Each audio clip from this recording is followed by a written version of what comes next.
Welcome to Major Label Debut. This is the podcast about major label debuts. I'm Graham Wright, and here on Major Label Debut, the podcast about major label debuts, we're typically talking to artists about their major label debut, and so that means that we're talking about the interaction of the artist and the industry, or the interaction of the artist and the producer, or the publicist, or, the various cogs in the machinery of the music business. But there's one really critical component that we don't always touch on directly here, and that, of course, is the interaction between the music on the major label debut and the listener. There's a lot of reasons for that. Often by the time your music hits the ears of the listener, you are off on tour, you're off doing promotional obligations, you're elsewhere, else-minded, distracted. Also, not everyone we have on this show, in fact, very few people we've had on this show, put out their major label debuts when I personally, Graham Wright, the host of the podcast, the man who does the intro, was in a position at an age, in a place in my life where I was paying attention to it. However, today on the show, my guest, our guest, your guest, is Steve Bays of Hot Hot Heat.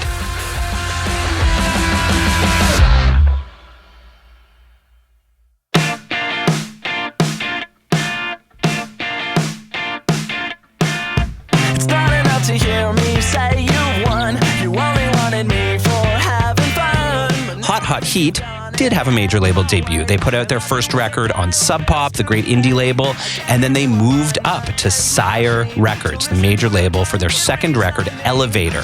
And I remember exactly where I was and what I was doing when I first heard Good Night, which is the first single from Hot Hot Heat's major label debut, Elevator. I was in a car in my hometown. 9 out of 10 chance that Josh Hook, producer of this very podcast, was driving that car. He's been driving me around for decades now. And we were listening to the radio. We were listening to Toronto's alt-rock station, The Edge, 102.1, if you're local. And it goes from the verse to the chorus with what remains to my ears, and certainly sounded to my ears back when this album came out, like a pretty surprising chord change. So good night. Very musical, almost dramatic, theatrical, dare I say, chord change, not the sort of modulation that I, as, a 19-year-old, associated with angular, cool indie rock. And I really remember being taken aback by it. Really, it was like this bracing decision. And I was in a band at that point. Tokyo Police Club had started, and we were making musical decisions. And so I was hearing this musical decision come through the radio. I don't even think I knew it was a major label debut, but I knew something was different and, to me, seemingly strange about the music. And that's the kind of thing that this podcast is really ultimately, at the end of the day, all about, even if we don't talk about it. It's these decisions that we make as artists, these creative decisions we make in the studio for a million different reasons. Sometimes those reasons include the major label of it all. Other times they don't. But then they come down the pipe and they come out the speakers, and the listener listens to them, and they have their own reactions. And, if I'd known that this was the first single from Hot Hot Heat's major label debut, I would have drawn a lot of conclusions from that. Would those conclusions have been correct? Would they have been completely erroneous? Would they have been somewhere in between? Well, that is what we are here today to find out. I wanted to talk to Steve since we started the podcast. I sent him a text message in 2024, got no response, and I knew he was a new dad. This is not a complaint. I myself am a bad text message responder. However, I was thrilled and delighted when 16 months later, Steve finally texted me back. He was scrolling, he found my text, and he responded to it, and he enthusiastically joined us on the show to talk about taking Hot Hot Heat from scrappy Vancouver indie upstarts all the way to Sire Records, to the major label world of the United States of America and beyond. Steve, as you will hear, is a man who, even more than me, loves to go off on a tangent, loves to start talking and then start discovering new thoughts and new considerations in that sentence and following them where they lead. And so it's a real freewheeling conversation. It's a real heady and philosophical conversation. And it's also a conversation full of amazing little glimpses into just what it was like to be trying to make a major label debut at this exact moment when I really started to care about it, when my band was taking off, when indie rock seemed for this brief shining moment like it was going to be the next major label big money maker. And Hot Hot Heat were right in the epicenter of it, and it was a wild experience. And I'm happy to say I've really come to love Elevator, Hot Hot Heat's major label debut. My early surprise at the chord change has given way to admiration at the musicality of the whole record. It's really terrific. I had a blast listening to it to prepare for this conversation, and I had a blast talking to Steve and listening to Steve talk, maybe even more so. And so now it's your turn as well. Without further ado, here is my conversation with Hot Hot Heat's Steve Bays.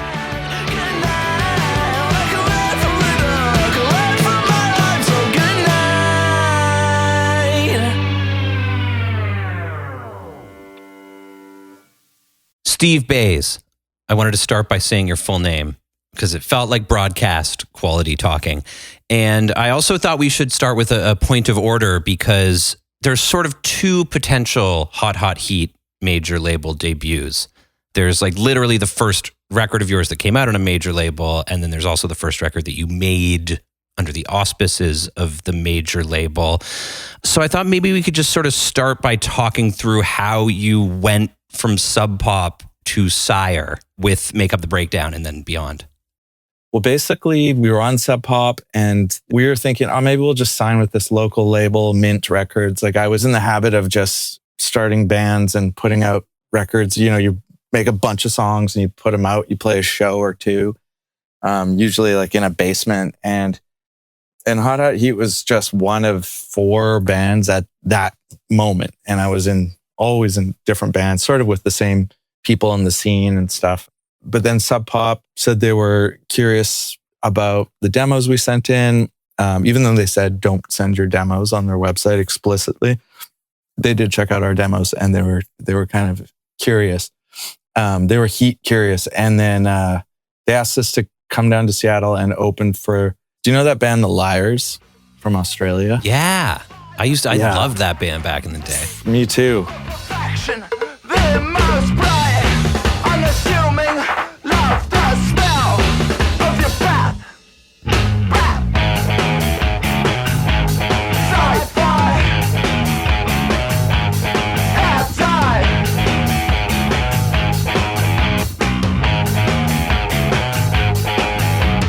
Missing on fire, Mr.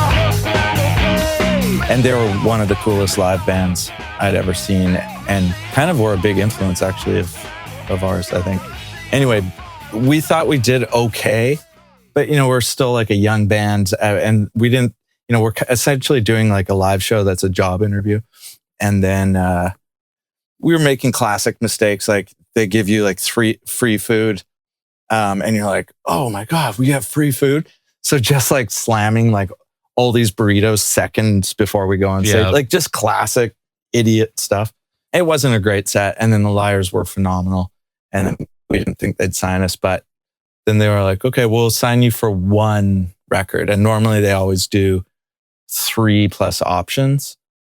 So that if you don't succeed, I guess they can sort of quietly shelve you. And then if you do succeed, they can sort of keep putting out your records, which I guess I understand. And then they wanted us to record with Chris Walla. So we did a couple songs with Chris Walla, or 3 songs with Chris Walla. And he was in Death Cab at the time. And we recorded those at Hall of Justice, which used to be Jack and Dino's studio where they did Nirvana Bleach and stuff. And we were all big Nirvana fans. So we didn't really know anything about labels and stuff either. So we were just sort of like, whoa, what did Nirvana do? Like we really didn't know, So we ended up just putting out an EP and it was like songs that the first 2 songs were songs that I had like mixed in our apartment, like on a cracked version of Cubase. And I had no idea what I was doing. I was just like, I don't know. And they're like, yeah, we're going to put those songs out on an EP. It's like, oh no, like I have no idea what I'm doing. What are you thinking? But people dug it. And I remember we got asked to play the Crocodile in Seattle for Sub Pop's 20th anniversary. And it was us and the Shins and Mud Honey. Wow. And I remember like the Shins being like, yeah, we can't stop listening to your EP. It's on constant rotation. I was like, oh, really? Because I had no idea. I thought nobody was going to like us because just classic low self-esteem vibes. And then we kind of got a buzz really quick. And all of a sudden it was like we were doing opening slots for bigger bands like in LA and stuff. And remember seeing like 500 people jamming in for our set and then sort of trickling out for the headliners. And I was like, oh my God, what does this mean? You know, like yeah. What a feeling. It's great. I mean, it'll tear you down just as fast as it builds you up. Because someday you're the headliner and it's your set that people are trickling out during. Yeah, exactly. You're that guy that's being like peeking like through the curtains to see how many people are in the audience. Like, yeah, it's not a lot of people here.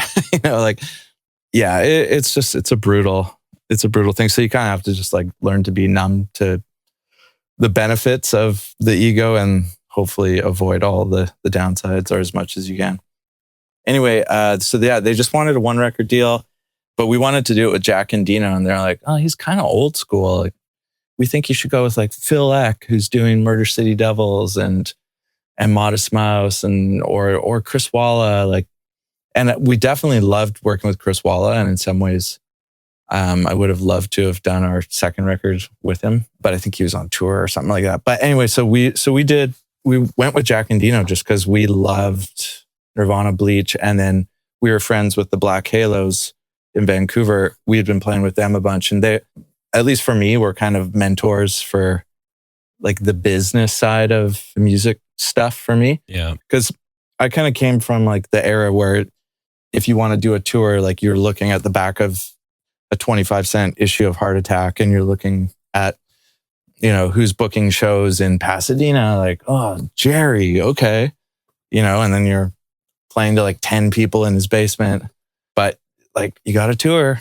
Yep. You know how it is. So anyway, the Black Halos were kind of like, oh yeah, Sub Pop's great. So we're like, okay, we're going to go with Sub Pop. We're going to do Jack and Dino. We're going to go to Mushroom. And they were just like, like he's very like, he doesn't like impart a lot of character, you know, he's a great engineer, but even he said like, he's not really a producer. He's like, who am I to tell you what you should do? His whole thing was more, he just wanted to make sure that the engineering was really good. Yeah. Like the Albini thing. Yeah, totally Albini vibes. And like, I just remember hearing the record because we only had 6 days to do it, maybe 7. And then I think we had another 2 days mixing in Seattle at Jack's studio. And I was like still writing the lyrics on the ferry from Victoria to Vancouver. Like Bandages was supposed to be something else because I thought it rolled off the tongue really weird to be like Bandages.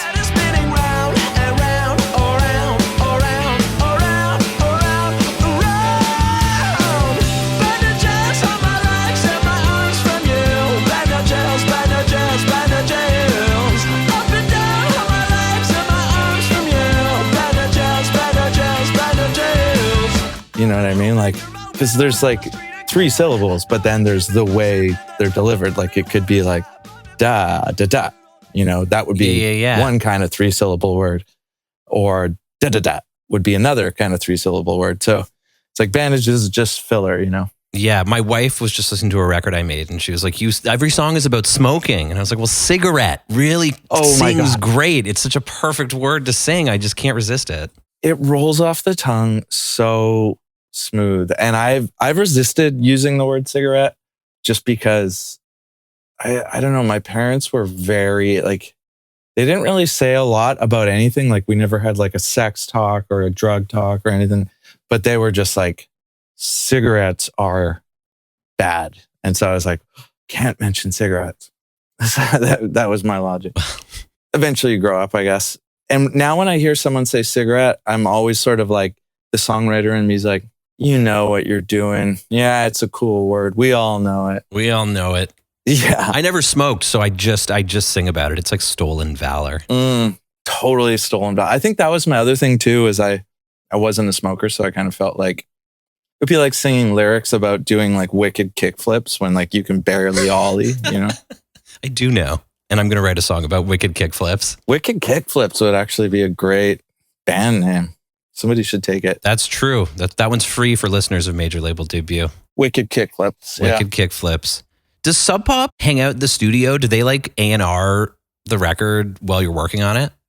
No, not at all. Oh yeah. So just to conclude the story. So the second we finished it, the mixing of it, which was after like, you know, essentially 9 days in total to make this record. And I didn't even, it was such a fast record. I didn't even bring my Juno 6 or Juno 60, which I was, for years, that was my main thing, was the Juno. And then I just showed up to the studio. I was like, oh, I'll just use whatever they have there. And they didn't have a Juno. So it's like, all of a sudden we're putting out an organ-based record. And that's such a part of the identity of that record. And it's just because that's what was in the studio. I know. And there was also piano on it. So it was like organ and piano. It's like, and then when we had to go on tour, I was like, all like keyboards that have built-in sounds that do piano sound awful. And look shitty.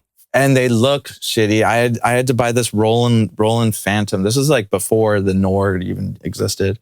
Oh no, it was a Korg Triton I had.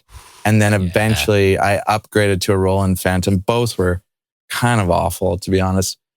And I remember being like, why did I write all these songs with friggin' organ and piano?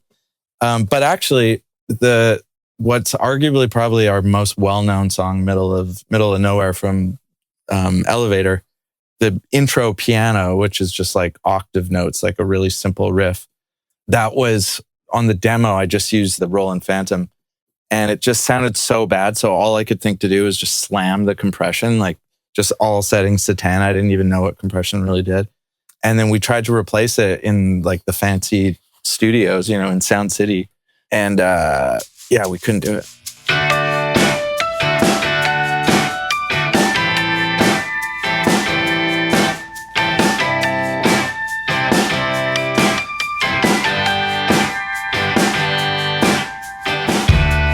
Don't get mad if I'm laughing.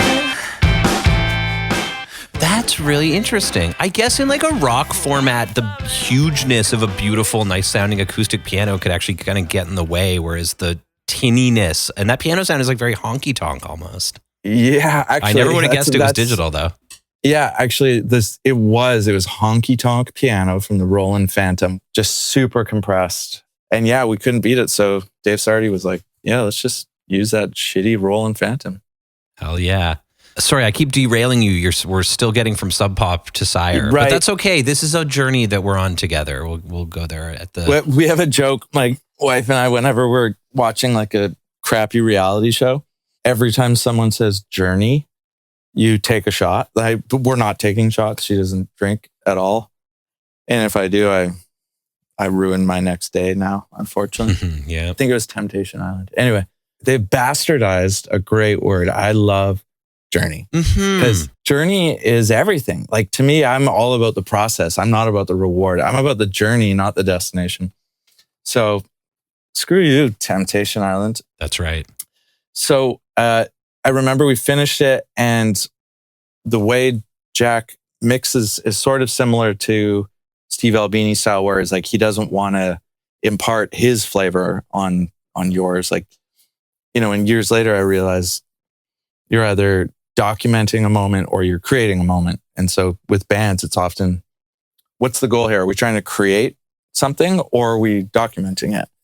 And if you don't establish that like early on, sometimes that's actually like the source of all your conflict.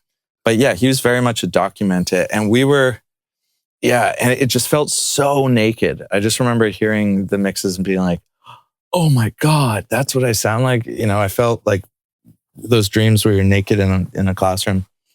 And so we went and played it for Sub Pop in their office. It was the most kind of like Mr. Show parody of like a record label moment of my life, where it was like, we're in a boardroom like delivering the album, and we all listened to it start to finish. And I was like, well, we're going to get dropped. They hate us. We suck. And then they were just like, it's good. And immediately they were like, we want to sign you for 2 more records. We want to do like the typical kind of deal or whatever. But by that point, Tony, who signed us, I believe he was the head of A&R at Sub Pop, he was dating this girl, Rachel, and he was trying to get out of the major label world. And he had previously worked for, it's either Interscope or DreamWorks. And I think he was like head of college radio or something. I could be wrong, but he's just like one of those guys that's just so cool. I was decently cool compared to other people I knew, but I was such a dork compared to him. Like he was legit cool. And so he's started dating this girl, Rachel. But she was on the opposite trajectory, and she got a job at Warner. And one of the first questions that Tom Wally, the CEO and head of A&R, said was, "What are you listening to right now?" And she's like, "Oh, I'm really into Hot at Heat." And so I think that's how we got on their radar. But then we were playing shows, and it was starting to do well. Like we got a lot of college play and stuff. And then I think we were all really into the idea of like free lunches, because I remember hearing like when bands would get courted, you'd get like free meals. So we were just like meeting with every label we could just to get free food, basically. That's the way to do it. We did that. Yeah.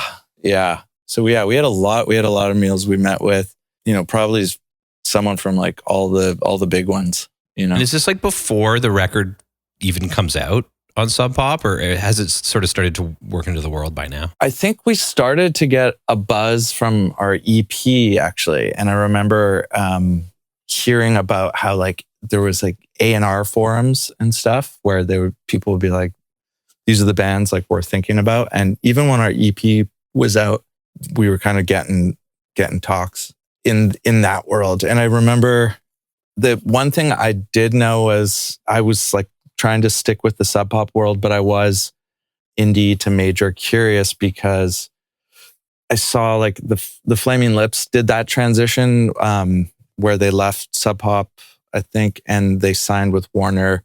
And it was like this 50-50 deal, which at the time was kind of a new thing. And so I was like, I really want to do this like 50-50 thing. And I can't even remember. It's like, I'm so bad with business stuff, even to this day. Like if you ask me anything about who owns my masters or where the money goes and stuff, like I'm like, I don't know. I have an accountant. She sends me money sometimes when I'm in debt. But so I knew the Flaming Lips thing seemed kind of cool. And then I also knew that the Hives were courting a lot of bands at the time. And they were like, we'll go with Warner Brothers, but only if you make the Sire name active again. Because it actually hadn't been active for a long time. And it was like, Talking Heads and the Smiths and like all like these great bands were on Sire. And then they kind of just merged it all into like Warner, which is like Tom Petty and Prince. And then ultimately Reprise, which was like kind of like Green Day and Linkin Park and My Chem and The Used and stuff. And so we met with a lot of A&R guys, but Craig Aronson came to one of our shows at a venue you've probably played at 1 billion times, called The Office in London, Ontario. R.I.P. Oh, what? Really? It's finally, yeah, that's one of those venues that over the years, over and over, I'd hear rumors that it was going to close only to get booked to play another show there. But last time I was in London, it actually truly was boarded up and closed. Although then I heard a rumor that it's coming back. So, oh, wow. It may not be over. It's hard to kill the venue like that. Yeah. I just remember there were so many dicks in the backstage walls. Like, was the bird of dicks on the fridge there when you played there? I don't remember that specifically, but I remember I remember the fridge and dicks. Like I remember the fridge was a big part of it. And I just remember wasn't there a big beam in the middle of the stage? Yeah, I feel like it was on my side. It was always on my side. Oh my God, it was brutal. Anyway, I thought he just had a great fiery energy. He was one of the few A&R guys that wasn't trying to be cool. He wasn't, being like, yeah, I party with the Strokes. Like he was like, I want to sign you guys if you want to win. And I was starting to be hip to the reality that there's not a lot of reason to sign to a major just to be on a major, because all you're doing is entering, a more competitive world on your label where, there's tons of bands that were being signed that just you've never heard of because they didn't get the attention, that they would need in order to thrive in that environment. So a lot of great bands get signed and then shelved. So that was my main thing, was I just don't want to get shelved. And Craig Aronson just seemed really hungry and like he was going to work his ass off. So I was like, he's not like the hippest vibe, but I feel like he's the kind of guy that actually makes stuff happen. And then after we signed with him, he went on to sign so many huge bands like MyChem. And the MyChem thing was tough, actually, because we were like his band, you know what I mean? I know exactly what you mean. Yeah, he was like at the drive-in, Jimmy Eat World, us. And then the Used and MyChem. It's like, no. It's weird. It's like your parents adopt another kid. Yeah, that's what it felt like. Who's like more popular than you. Yeah. Yeah. Who else? She signed some really big bands. Brody, Doll. What was her band? The Distillers. The Distillers. And he would always get me to like get on the phone with bands he was courting and be like, yeah, he's awesome. Like, and I wasn't going to stab him in the back. So I was like, yeah, he is really great.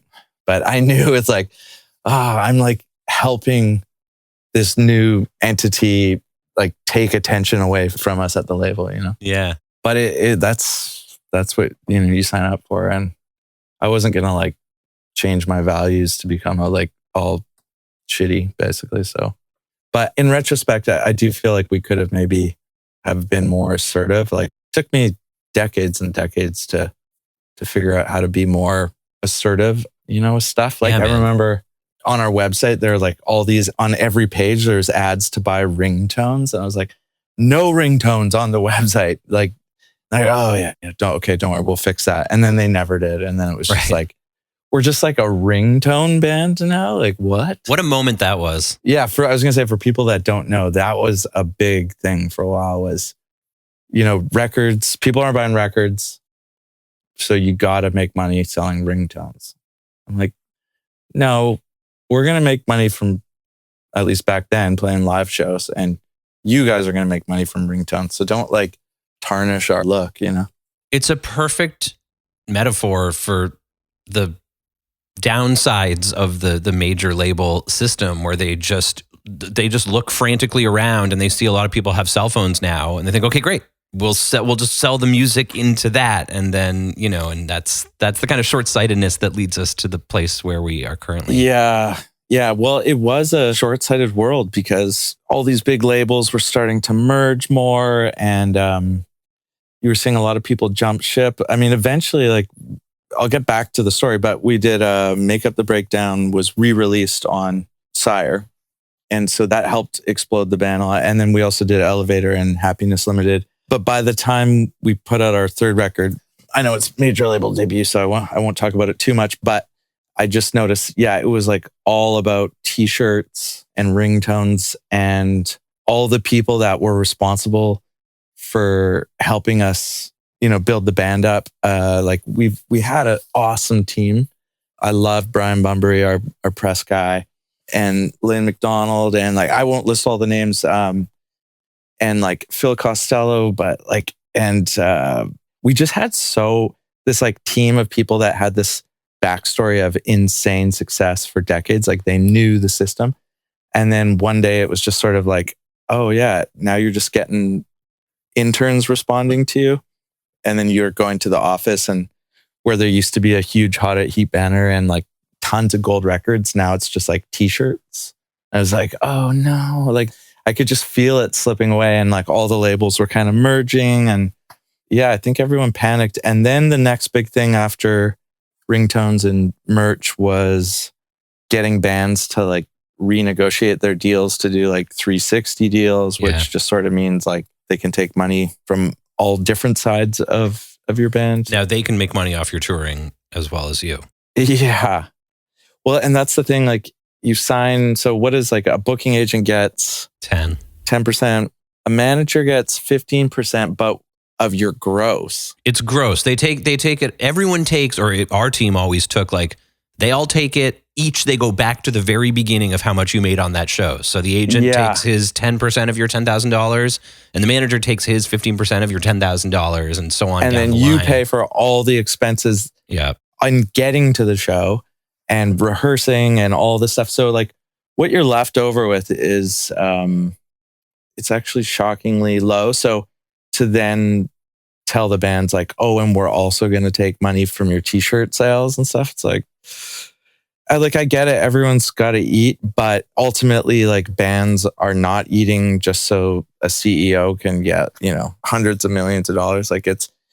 I'm anti-greed. I think it should be illegal to be a billionaire. I think as a planet, we're so rich and yet everyone is so poor. And yeah, I won't get into it, But it's like that rot is kind of, if you follow the thread of anything you talk about, if you're talking about like the music industry or any industry, you pull the thread long enough and you wind up at exactly what you're talking about. It's like, oh yeah, right. That's what's at the center of all of this fucking it all up is just this like cancer. Yeah, dude. If you pull the thread long enough, that's a great way to put it. Yeah, it's true.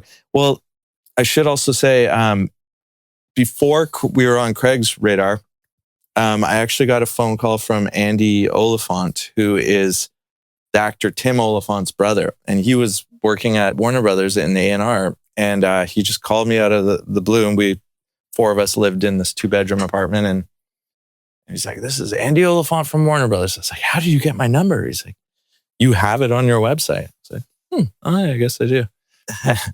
And yeah, he actually was like the first one that reached out. And then Craig kind of like swooped in and grabbed us from him. So I got to give credit. He was first to arrive, but I think we went with Craig just because, we had such a big fear of being shelved that we were like, technically Craig's higher up the totem pole. So we went with him. And then, it was like, we were still touring all the time, playing, literally like sometimes to 7 people a night in Boise, Idaho. And like, just slogging away, playing like arcades and sleeping on floors and doing all that stuff.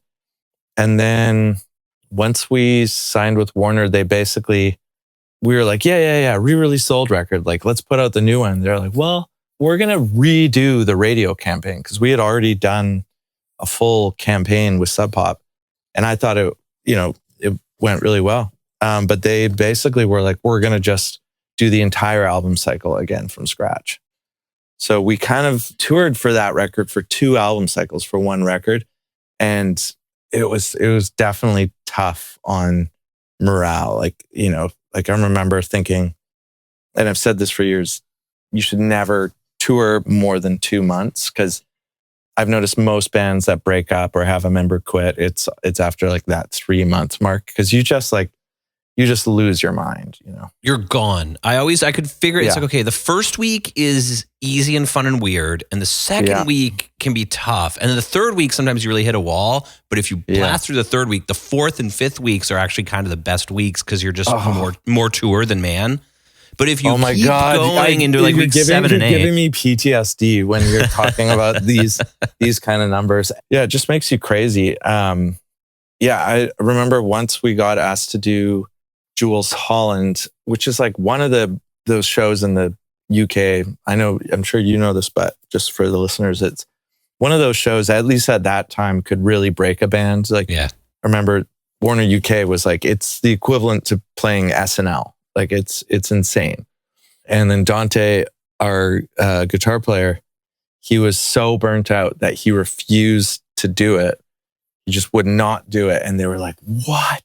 Because it would have been like at the end of like a 3-month tour, we'd fly home and then we'd have to fly back like the next day or something, like ridiculous. I was just like, you have to say yes to everything, stupidly, but that has been most of my life. Well, that's how they make it seem when you're, especially in the major, like the bigger industry world. It's a hard sell. And it's like, listen, man, these opportunities don't come along every day. And if you do this, you can get to X. And if you don't do this, the unspoken rest of it is like, there's another band that will. Yeah, exactly. It's really, you just have to think the more people want your job, the more competition there is. So, but I don't know. It's hard it's easy to say like in retrospect, like I should have done this or whatever. I just kind of went where the wind blew me. And I had a burning drive to not have to work a regular job anymore, because I was working I was going to school and I was in bands and I was working like 4 different odd jobs throughout the week. And like, I was just like, oh man, if I could somehow justify dropping out of university. And I also I didn't discover that I'm like ADHD till I was like 40. And so I found I was just plugging away in university, trying to make something of myself. And I just found it so hard And I realized ages later, like, oh, I'm an audio learner. Like when I hear something, it's in my brain for good. I never forget it. When I read something, I cannot get through a paragraph. It's so weird. So I was just really struggling, and I was just praying that I would have an excuse to drop out of school. And so, yeah, I think I was just driven to do whatever it takes. And then I noticed, I think in each band, like you start off and you have sort of a shared goal of what your idea of success is. And then as you get more and more success, if you do get more and more success, you may actually like hit certain thresholds or milestones where people go, this is more than I ever thought we could achieve or I would achieve. And then anything above that is just sort of life cash to blow. You know, it's just like, like we signed to Warner, we're on the cover of Enemy, like I'm good for life. Whereas I was kind of the one guy that was like, this is just going to be a chapter of our lives, but we got to like work hard to like sort of set ourselves up to sort of transition and grow and evolve as a band. But I think we all sort of hit different walls where we were like, you know what? This is more than I expected, so I'm good now. And I think that was when Dante basically was like, he quit the band. He wouldn't do Jules Holland. And that was after 3 months of tour. And yeah, that's my roundabout way of saying tour smart. Tour smart. We used to always harangue our agent to come on the road with us on one of the tours he booked, to be like, you need to see what this drive is when it's not on a map on the screen of your computer. You need to feel every mile of it in the van. You have to wake up at 5 a.m. and like, get breakfast at a closed McDonald's before you go on it for load in and sound check. That's starts an hour before you get there. You need to sleep on your shoes in an airport or on a van bench. And then the whole time you're sleeping, you smell something, you don't know what it is. And you're having dreams about this awful smell. And then you realize like someone's feet were just, you know, right in front of your nose for like the last 4 hours. It's a weird lifestyle. But when you're young, it's chill. And it is romantic. I mean, I'm sure there's people listening to this who are, you know, swooning with desire for that exact life that we're so glibly talking shit about. And I would have been one of them, you know, if you could port this back in time to 17-year-old Graham, I would have felt that way too. But then you do it, you know, that's the way it goes. I do want to talk about making Elevator, which is the major label debut to me because you made it with major label dollars and you knew you were on a major label making this record for them. And so did it feel higher stakes to you, and did the label or anyone on your team communicate that it was higher stakes to you as you decamped to LA to make the record, right? Yeah. Oh, it was massively different. It was completely different. On one hand, we were kind of like, we were wondering like, oh, do we lean into songwriting more, or do we kind of flip it and actually go more back to our punk roots? Because initially we were kind of like this spazzy synth band. Yeah.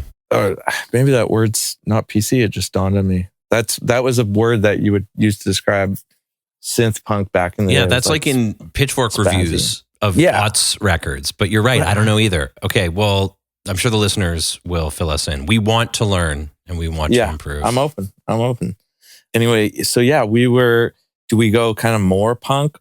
At the same time, there was a backdrop of Paul and I having an obsession with the Beatles since day one. Like the origins of Hot 8 Heat was sort of based in like San Diego synth punk and just kind of DIY, like scrappy punk vibes. But then also there's a period when every musician gets into the Beatles and it's just like this glorious chapter. And like we were just sort of discovering like, oh, we're not that different from the Beatles. You know, it's not like there's punk music and then there's normal person music. It's like they can kind of intersect actually. And I was really interested in melody and I always sort of had like bedroom recording projects that I would record under my duvet so my, you know, roommates wouldn't hear me attempting to sing. And I've always loved kind of just melodic music and stuff. And then Paul was getting more and more into the Beatles. And then when we got Dante to join the band, he was really into the Beatles too.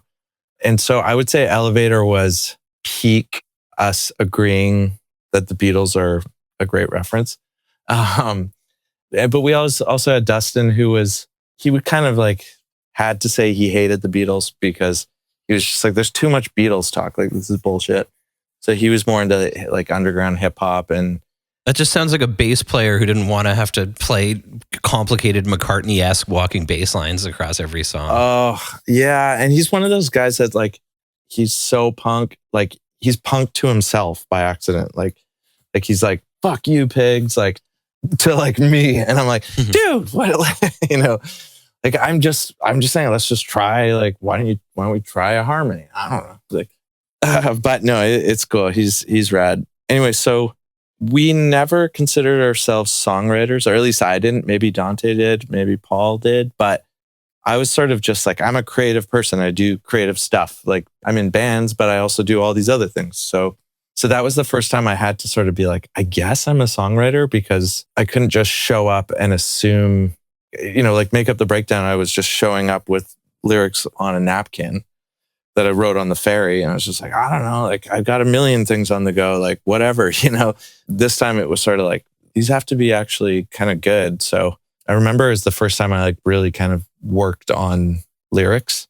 And I was like, I didn't know what my brand was, what my identity was. Like, I'd never written consciously before. And I kind of like struggled, like relearning what I used to do instinctively. For Elevator and Happiness Limited, I was sort of trying to like reverse engineer what came so naturally in all my other bands for years. Now I'm in a place where I just do whatever I feel like. I trust my instincts creatively. Like, I know there's zero concern. Like, is this whack? I don't ask if it's whack. By the time like I type it out and edit it and sing it and edit that and then change it and then re-sing it and then comp it and then mix it, by the end of that process, I guarantee it's going to be a genuine thing from Steve. Whereas at the time I was like, I guess like I have to like pretend I'm a songwriter. I don't know. Like, it was really weird. And all of a sudden, you know, we're recording at Sound City and we're doing pre-production in the same room where they did Rage Against the Machine's pre-production. And we're like rehearsing like in a room next door is like Rob Zombie and Elvis Costello's band is next door. And like the LA thing too was we went and made we were never on a major, but we were like we were mom and pop, which is like one of those sort of almost majors. And, yeah. I felt like you guys were on a major. Like, that's basically, it's got worldwide reach, doesn't it? It just didn't have shareholders. It was like a privately owned record label. So it was like literally independent, but everyone that worked there was a major person. Like a Goldie who worked at Sire for a while. I don't know if you guys ever crossed paths with Michael Goldstone, but he was like the head president, whatever, of Mom and Pop. Oh, crazy. Okay. But we went to LA to make that record, and there's like that whole other layer because you're already more self-conscious, and then you're doubly self-conscious because you're like, oh, and you know who else has trod these dirty carpets? It's the Red Hot Chili Peppers. Yeah. They made everyone a lot of money. Yeah, totally. There's so much of that. Everyone's got a crazy story about, you know, insert person here. And I try and like, I actually like when I do podcasts like this, like I'll try and if I can think to tell a bit of like a name droppy story, I'll do it sometimes because I don't really give a shit. People love it. People eat that shit up online. I tell you. Well, even like Ryan from Mounties, like he'll mention somebody's name and I'll be like, oh yeah, I hung out with him once. He's like, why have you never told me? I'm like, I don't know. It's like famous people to me are damaged souls that are just like trying to cope with their narcissism, like the best they know how, it's like they're not necessarily better people. In fact, they're usually way more screwed up. And I don't want to meet my idols. Like Morrissey came to our show once. Wow. In LA in 2005. It was like right after we finished Elevator. They were like, okay, first show of the tour, we're going to do it on the Sunset Strip and we're going to film it. And it's going to come out as like a DVD in the special edition of the album. And it's like all of a sudden there's so much pressure around this show. And everyone knows that if you're in a band, like you don't get good till the third show minimum, yep. And now there's like a crane there with a cameraman on it in the middle of the stage. You're like, just act normal. Yeah. And we just spent like months fine tuning this, like what felt like a flawless album that before that we spent months demoing and recording those demos and mixing those demos and redoing the demos and then remixing those demos. And I was like, hanging out with like Rick Rubin and talking about the bridge and stuff. And then all of a sudden, the first thing people are going to hear is show one after not having played live for months and months and months. And you're sending that out. And the difference in getting on a stage and just playing, I remember that feeling of like, we had limitless time basically to tinker with these songs and they're exploded in every direction. And you're just in the middle of it, moving it around. And then you go on stage and you just play it and it's over. Yeah. It's so weird. I think that's part of being in a band, like part of the experience, the journey. Big shot is coming to grips with the fact that more and more you learn how to make a recorded version of a song so impactful, and you just can spend like days and weeks on just one song, fine tuning it. And then you play it live and it's never going to be as impactful to you. To other people, it might be just as impactful or even more impactful. Yeah. And they might hear a shitty live recording and that's leagues worse than the recorded version. But to you, like, you have to get over the fact that you're never going to think of your own live music as being that great ever again, unless it's in retrospect, and you're like, wow, look at how I used to be good looking. Damn. We were cool, actually. I could really move my arms above my head. I know, like, I was so insecure about not being as good live as on recording. But I know, like, when I see footage now, my buddy forced me to watch our set at Glastonbury in, like, I think this was like 2005 or something. And it was like, it was great. Like, I remember I could not enjoy myself, like, after the show or anything, because I was so hard on myself by like all the things I did wrong or I could have done better. And I wish I could go back and just be like, it's chill, dude. Like, you're killing it. It's all good, But yeah, like we met with a bunch of people that wanted to do the record. We met with like a ton of big people. And then we finally were like, okay, we're going to do it with Rick Rubin. And then he was like, okay, you got to get a BlackBerry because we're going to go back and forth on stuff. So I was like, okay, I'm getting a BlackBerry. And I would be like on the ferry because we were making the record in Victoria in Shawnigan Lake in Dante's Barn, that's where we would jam. But then I had moved to Vancouver. And so I was like taking the ferry from Vancouver to Victoria constantly while trying to make this record. And I was losing reception and like being on the top of the ferry deck, like in the rain, just being like, hello, can you hear me? Like, reception was such a constant thing because you only get a small window with him each day. And eventually it was just such a nightmare. And competing with all his other projects, like he was doing the Weezer Green album and he was doing so many big records at the time. And then I remember hearing he took on Shakira and I was like, oh, okay, this is ridiculous. Like, wait, this record's never going to come out. And I remember International Noise Conspiracy, who before that were Refused, they were doing the record with him at the same time.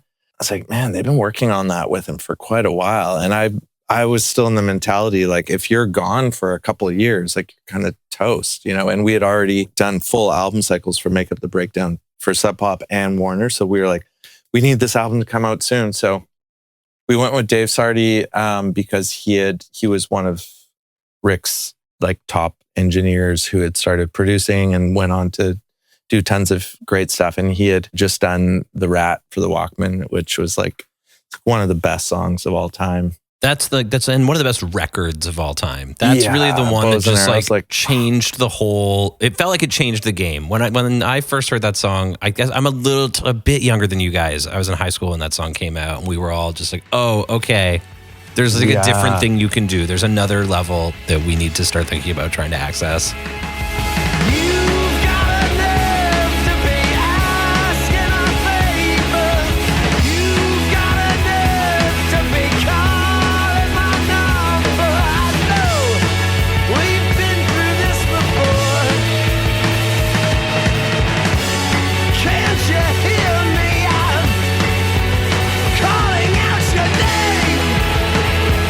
They were a big influence of mine.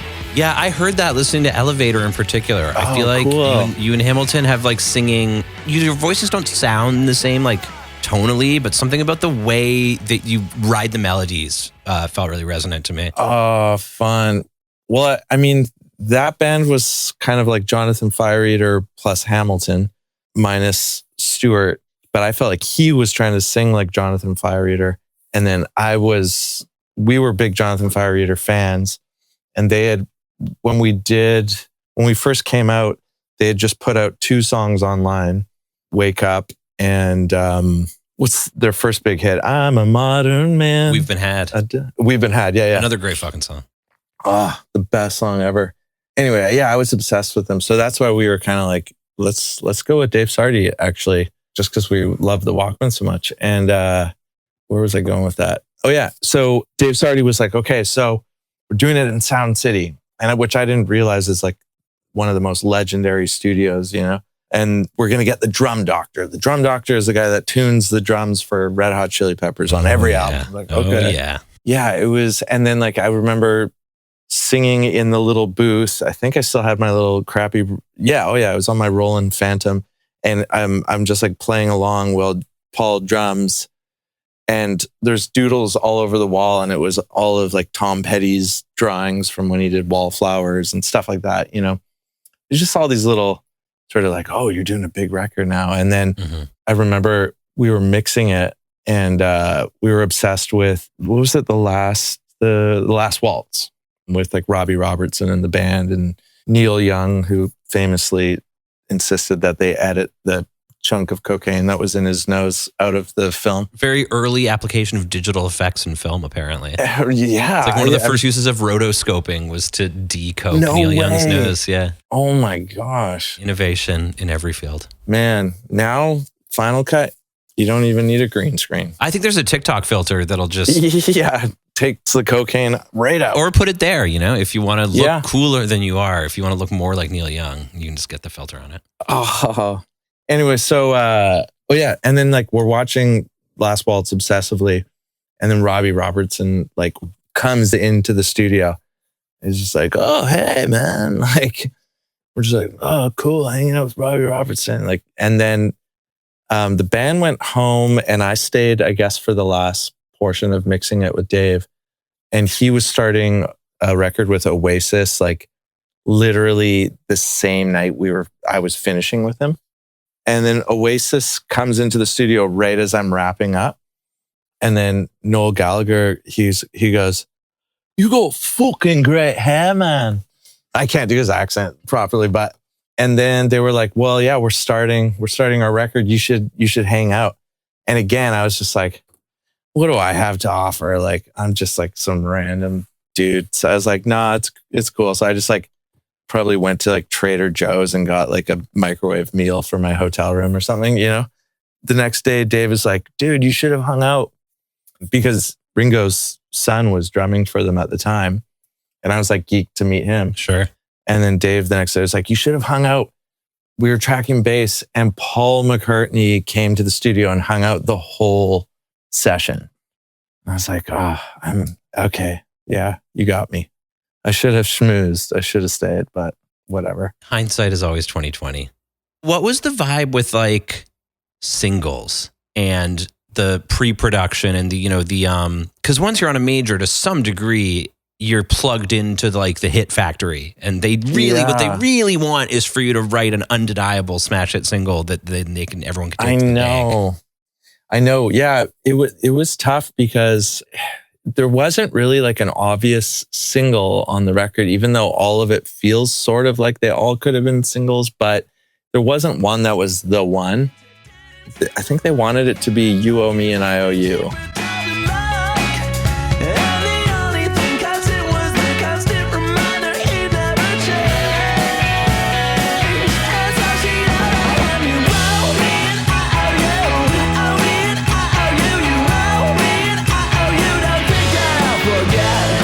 And I really did not want that one to be the single. I was like, I kind of like, when I made it as a demo, I was just, like on a shitty piano.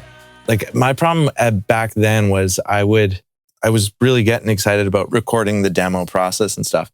So I would kind of make my demos sound awesome. And so when you're going through all these songs that are in consideration, like usually the later ones that I had written, because I had gotten access to like a free copy of like Digital Performer or something, and I had just discovered compression or something, those were getting chosen for the record. And then when recorded properly, I'm like, it's not Hot at Heat enough. Like, we can't go with this one. And they're like, well, what if we re-record it?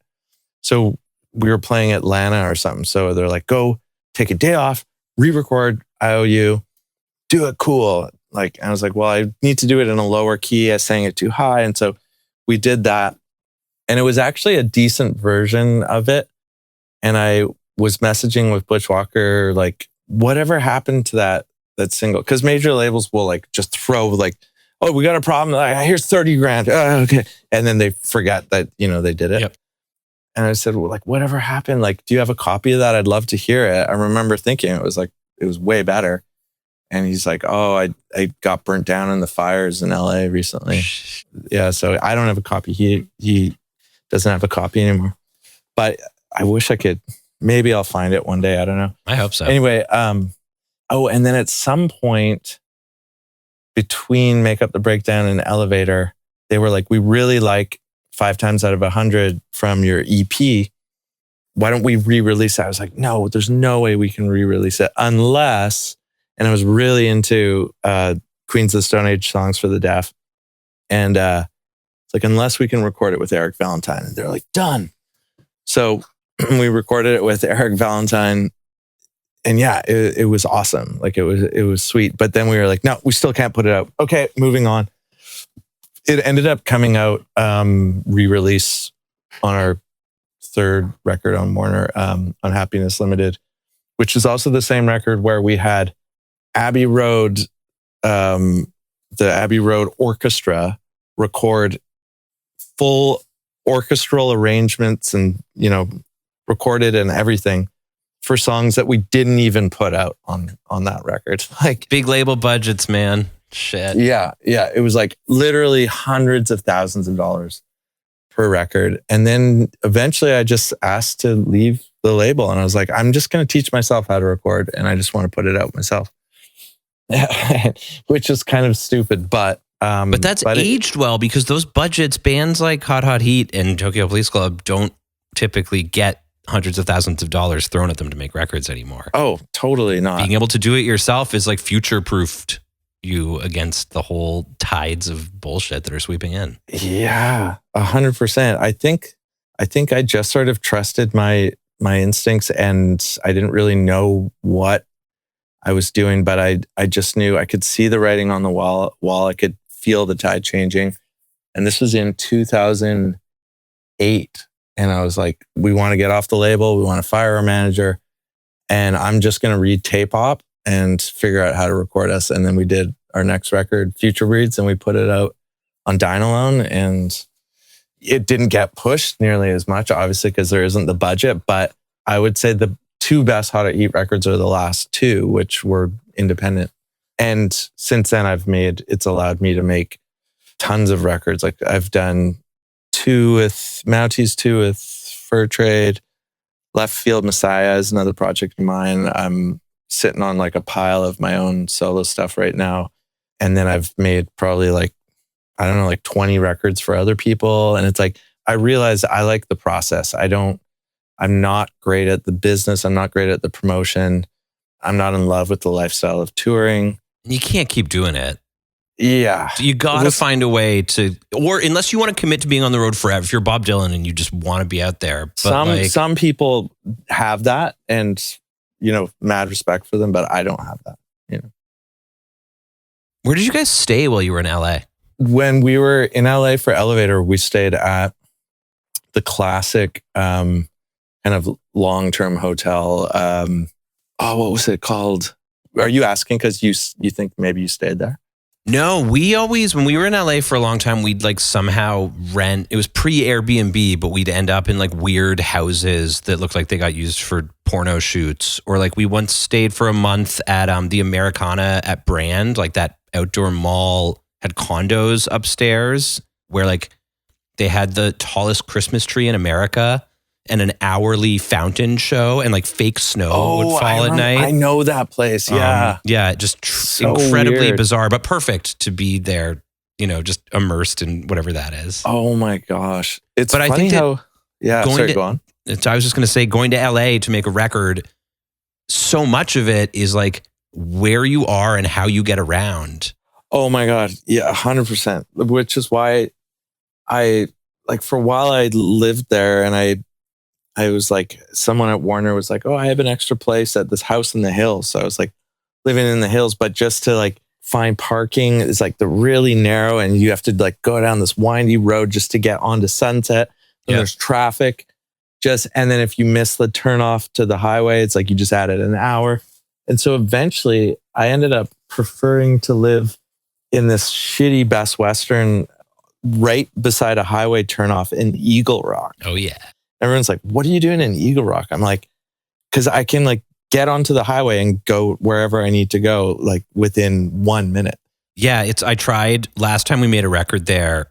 The studio was actually in Eagle Rock, and I was like, I'm walking. I need this. We're in the studio every day. This is a long, it was our last record. It was, the vibes were different. You know what it's like to be in a later period band. Yeah. It's like, for my sanity, I need to be able to walk under my own power, not to have to get together with the other guys and all call an Uber together or whatever.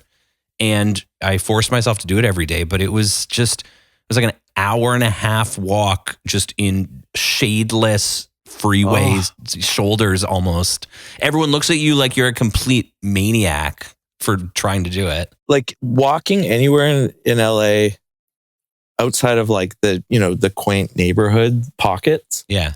You feel like you may as well just be part of like a documentary about like being homeless or something. Like it's just like because it's just like tumbleweeds going by, and there's like dirt and crap everywhere. Like, and cars are just zooming by and honking at you. And like, there's so much wealth discrepancies everywhere. Like that's what I don't understand about LA is like, you can have this high end vehicle and you can be going from somewhere high end to another place that's high end and doing it in fancy clothes. But isn't it a vibe kill to be part of such wealth inequality everywhere? You know what I mean? Like it's kind of like, it feels like climbing Everest or something. It's like, if you want to achieve your goals, like you will walk by people that are technically alive, but they are dying.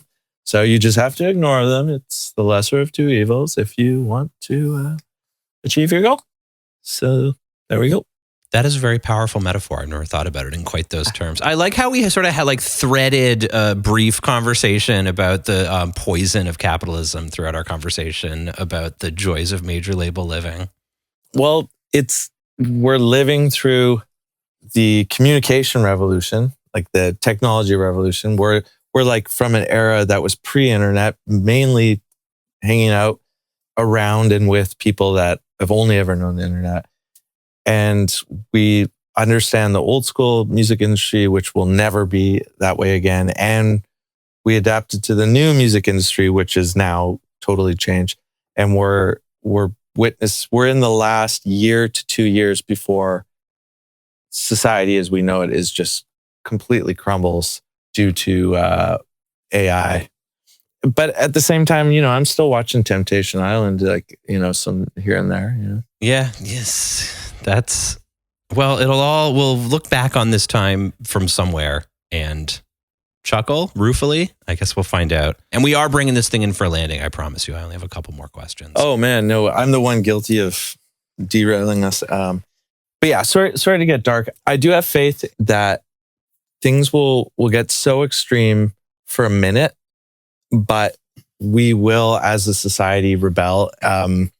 There is like a way for us to all live a great life, and AI and robotics could make life really wicked. So we may live to see the benefits of an awesome period of humanity. Right? Like we should all be jumping around, clapping and singing like we did it. We got there. Goodbye, Blue Monday. And instead there's like 7 assholes who are just taking it all. They're addicts. They're greed. Their greed is an addiction.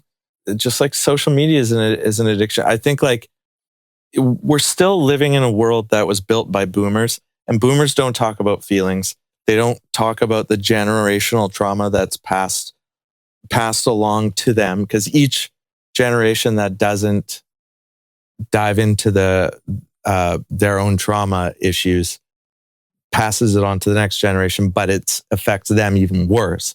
And so like we're sort of like just on the tip of the iceberg of understanding human psychology.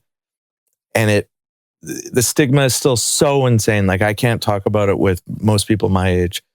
People in their 20s, I find, are like down to explore different topics of like the deep nuances of narcissism versus borderline versus antisocial versus and ADHD versus ADHD, and like all these different things. Whereas the reason I bring that up is because the world is run by people that are so mentally unwell, and they're supported by people that don't understand that there's things to look for that would indicate someone is mentally unwell.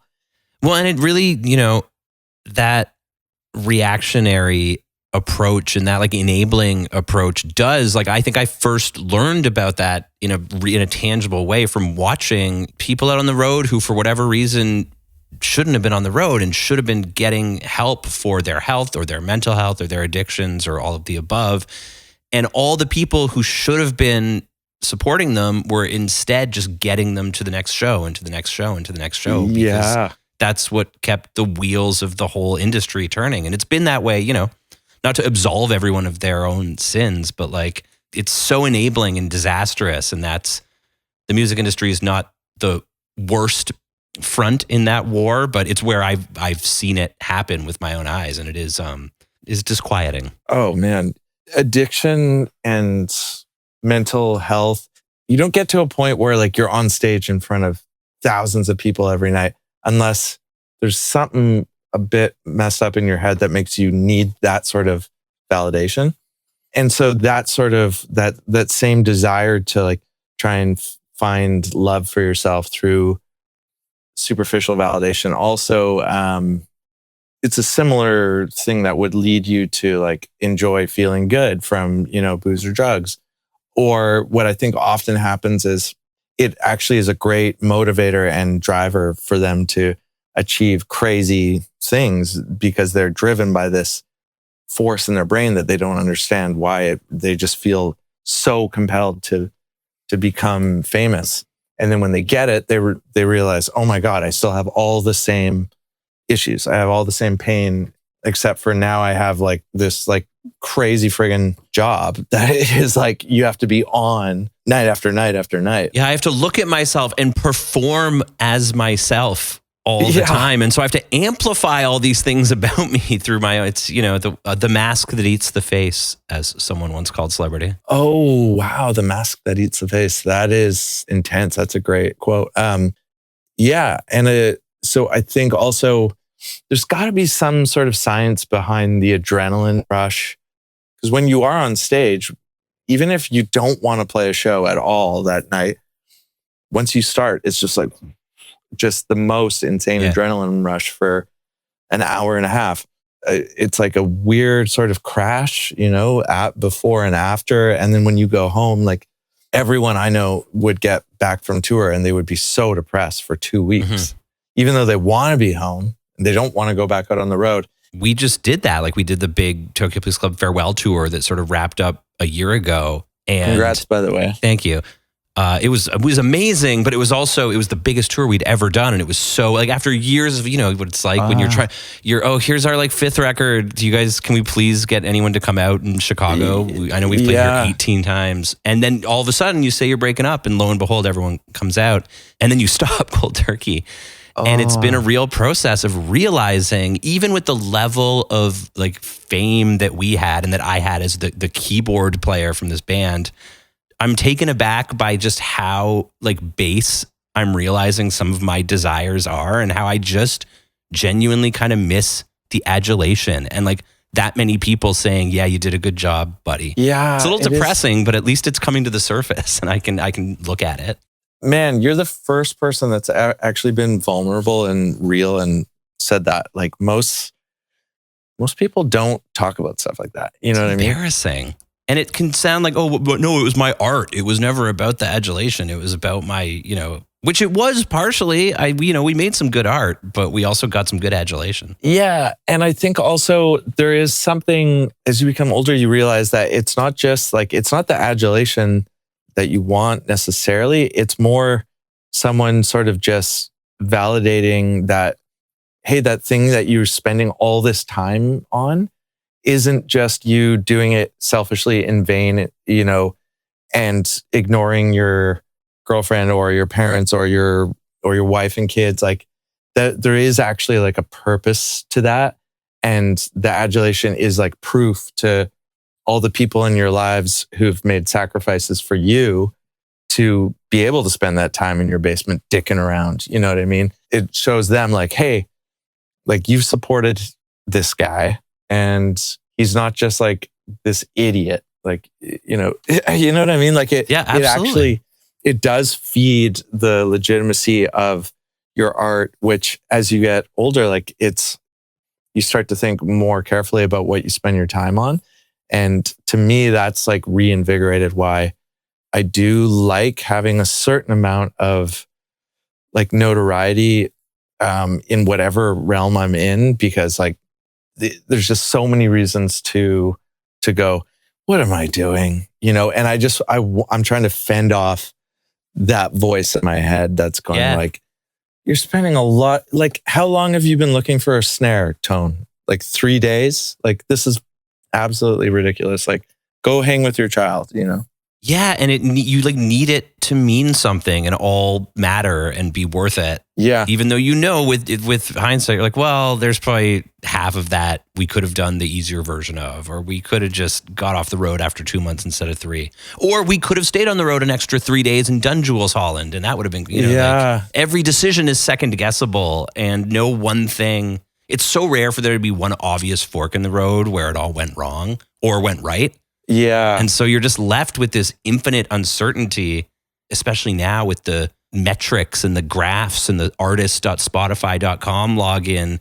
You can just obsessively follow every iota of your success is allegedly being quantified for you now, even though it probably is nothing that people haven't known this entire time. I will say this about what you just said, which is, I don't know why, but my instinct tells me that the world's going to change because of AI and the music industry is changing all the time and blah, blah, blah.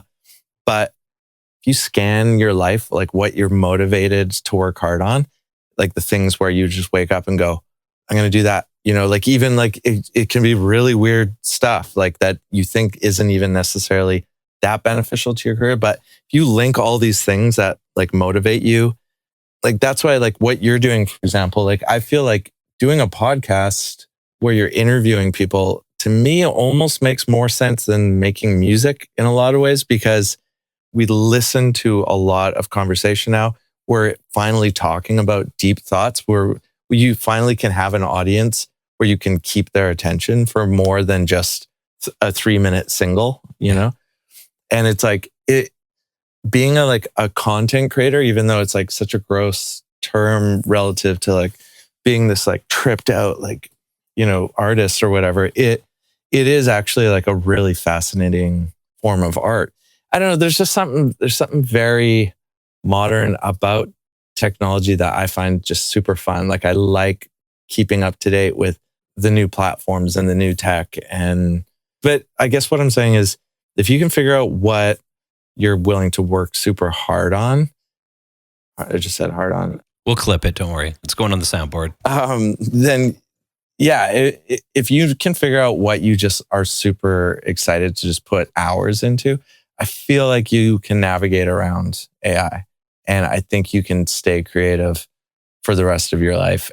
And for some people, that means getting a job that isn't their passion so that they know they have guaranteed enough money, which means time, to do what they do want to do obsessively. Like I think like a hobbyist creator is 100% as legit as someone that does it professionally for a living, if not almost more legit, because there's less clouding their motivation. Yes. Yeah. And all that self-consciousness we were talking about, and that, that performance that rises up in anyone that performs publicly, no matter how hard we might try to suppress it or therapize it out of us or whatever. Yeah. That's when you're doing it truly just for yourself. Well, it's like, you have kids. I have a stepson, and it's like, sometimes I think that maybe like making up a game with him is the most creatively and artistically satisfying work I've ever done in my life. And it's just there and gone. We don't write it down. We just play it and then we move on with our day. And it's like, that's meaningful. That's pure creation. And that's, yes, that's such a good example. And you're right that's the answer. That's the North Star that anyone should be following. Totally. It's like, what makes you feel that way? Yeah. And that's because I never understood the term spirituality. So I never really use it, but someone basically told me it's just sort of, it can mean like, what is something that you hold at like such value that it sort of gives you meaning to wake up and like do what you do, like what gets you out of bed. And for me, I think my spirituality then would be just the process of creating.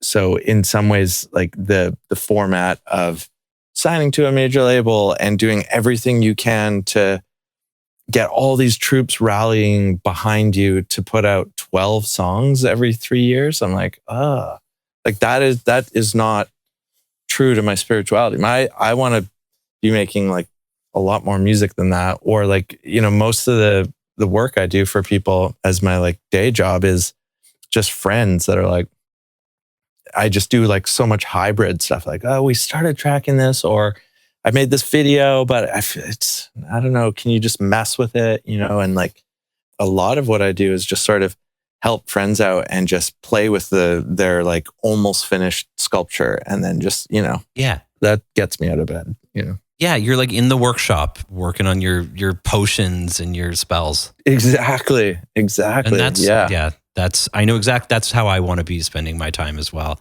That's beautiful. Thank you for saying all that. I needed to hear that. Oh, that's really okay. Anytime I've done a podcast, I get this like wave of embarrassment after. Tell me about it. Try hosting one. Every single one, I wake up the next day mortified, and for no reason. It's really? It's always fine. But oh man, no, you're slaying it. Maybe it's because I'm off the road too, and there's not like 2,000 people clapping on the other side of this computer for me. Well, but if you think it's just it feels different. If you think of each person, if you start a podcast and 50 people listen to an episode, it's like the thought of 50 people listening to something in a room at the same time, like that's pretty cool. Like, not to say that you're in that camp, but like my wife she put out a couple of vlogs and like just edits them and puts them out on YouTube. And I think she maybe wants to do more. But the fact that she got 250 views or something, we were like, oh my God, this is insane. And that's funny. Right before we got on, Paul and I were talking about, I can't remember what it was now, but there's like it's like a something number, and it's like, there's like a certain number of other people that we're sort of actually able, or we have evolved to be able to like know or comprehend or whatever it is.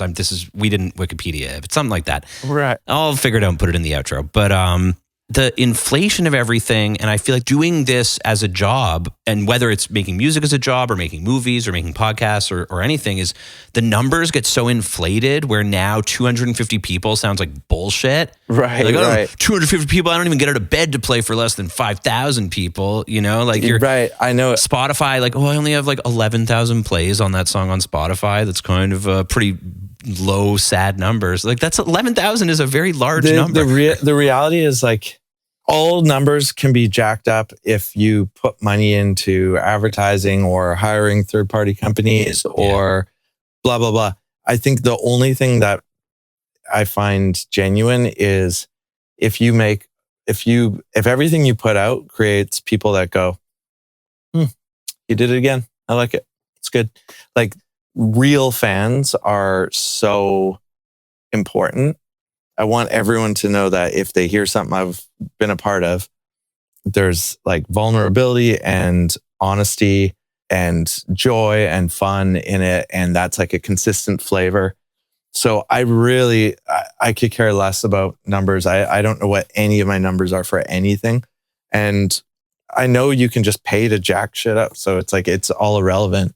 But having like a consistent thing where you're like, if you can look Graham in the mirror and be like, you're putting more cool Graham shit onto your pile of Graham stuff, that like when you're 85, like you would be like, that's pretty good shit. Huh? You know what I mean? A body of work. A body of work. That's what it's called. Damn. That's a perfect place to wrap up, except there's one last question. We always ask the same question when we finish. And I think you'll agree when you hear it that it really is the perfect pinnacle of this beautiful, increasingly deep conversation about spirituality and meaning that we've been having, which of course is when you were in Los Angeles working with Dave Sardi, looking at the Tom Petty doodles, what were you eating? Oh, there was a legit pad thai place, pad thai chicken, constantly pad thai chicken. I've realized that I liked pad thai chicken. That was like, I know it's such a stock thing that's like saying like, I like California rolls. Like, but there was a one place there and yeah, I was obsessed with that.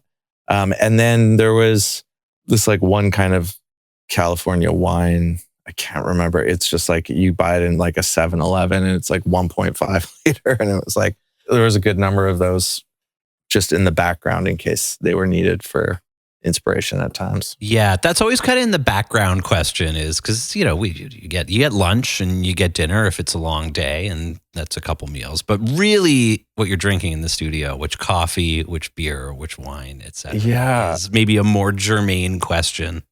Well, I'm like, for example, we have this really nice coffee maker that I got for my wife, Drew. And every morning she wakes up and she just bounces out of bed because she's so excited about this coffee. And what kind of coffee maker is it? We're gonna get a sponsorship. It's like literally the nicest, most expensive one I could find. That because we tried all these, like started shitty, sold it, started shitty, it broke, started shitty, sold it. Eventually she was like, that's the one. Emma Chamberlain has it. I know I need to have it. And I was like, yeah, good luck. Yeah. And then one day in a moment of weakness, I was like, I'm going to be the hero. I'm going to get it for her. I should know what kind it is. You already bought it. You have it. Yeah. No but anyway, for me, I prefer pre-workout over coffee. That's because it's like you have a scientific amount. Because if I have too much caffeine, I hate it. If I have not enough, I hate it. And then I've been rocking randomly. A ton of research has come out about the benefits of creatine for brain fog. It's not just like a muscle thing. It's like and so I've been taking it every day for a couple months, and I think I'm sharper. Huh. What a delight! And it was great to finally get to talk to you for longer than like 1 minute at an airport a couple of times in our lives. So it's been wonderful. Really, thank you so much for being so generous with your time and your wisdom. Oh man, well thanks for chatting with me and listening to my BS. Steve Bays from Hot Hot Heat on major label debut. I cannot say thank you enough to Steve for coming on the show, for giving us so much of his time and energy and spirit, and of course for the kick-ass music, which like I said in my intro, I've really, really enjoyed spending more time with Elevator. And honestly, for anyone that's still listening, here's your personal anecdote for the week. When we were in high school, all my friends and my girlfriend, I think, but not me, went downtown to Toronto, drove the 40 minutes down the highway to see Hot Hot Heat play at the legendary Toronto venue, the Opera House. And they came back to school the next day brimming with excitement because they had not only gone to the show, but they'd gone around to the stage door, which was ajar, and they'd gone in the stage door and gone into the dressing room, and there was the band, and the band was happy to see them and gave them Coronas and joints, or so I'm told. And I was so jealous. I don't know why I didn't go to the show, but I was furious that my friends had had this rock and roll adjacent experience while I had been sitting in my basement on the computer, no doubt. And, like an immature child, like a high school boy, I sublimated that jealousy into a sort of sour grapesy distaste for the music of Hot Hot Heat. And so for some years, I didn't give them a fair shake. I kind of knew it. It became pretty obvious as time went by that I was just being silly. And doing this interview and listening to the records so academically and with such, focus and consideration, as I try to bring poise and focus and consideration to everything I do here at MLD, it was like the final unraveling of my high school stupid bullshit vendetta against Hot Hot Heat. So this is my public apology to Hot Hot Heat and my friends for being jealous of that cool experience, when really I should have just been celebrating the amazing experience that my friends got to have. The lesson there, of course, is always go to the show with your friends. You can sit in the basement and scroll on the computer anytime you want, but you only get one chance to get a Corona from Hot Hot Heat. I made up for it this time, though. I had a great yak with Steve, as you heard, and I already said thank you to him for coming on the pod. Check out the music of Hot Hot Heat. Check out the music of Mounties. I love Mounties. It's another band Steve is in with the great Canadian musician Huxley Workman. Thanks again to him for being on the show, and thanks to you for listening. This has been Major Label Debut. The podcast is produced every week by John Paul Bullock and Josh Hook. Our theme music is by Greg Alsop. We're on social media. We're on the internet. And most importantly, we have a growing archive of wonderful conversations just like this one. So scroll back in the feed. It's all free. Nothing's paywalled. I think there's some ads on some stuff, but honestly, you guys have a skip button. We got a lot of great MLD behind us, and we have a lot of great MLD in front of us. So thank you for sticking with the podcast. Thank you for being, the ears out there when we drop our trees in the forest. It makes it feel a little less like we're doing it for no one. And stick around, because Major Label Debut will return, as always, with more tales from the intersection of art and commerce. So long.